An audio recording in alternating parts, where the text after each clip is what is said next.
তো আজকে যাচ্ছি বান্ধবীদের সাথে আড্ডা দিতে। তাই আমি আর আমার বান্ধবী সাইকেলে করে বেরিয়ে পড়েছিলাম। আসলে অনেক দিন বান্ধবীদের সাথে দেখা হয়নি, তাই ভালো লাগছিল না, তাই বললাম যে চ ঘুরেই আসি।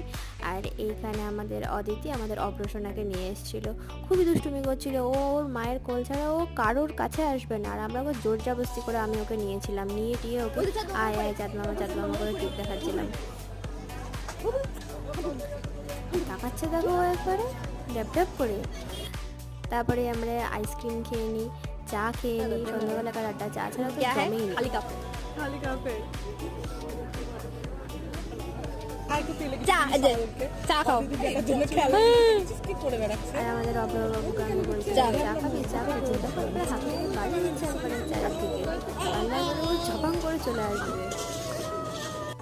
তারপরে একে একে আমরা বাড়ির দিকে রওনা হই, আর আমাদের জিজুও চলে এসেছিলো অদিতিকে আর অভ্রনাকে নিয়ে, তো ওরা চলে গেলো। তারপরে আমরা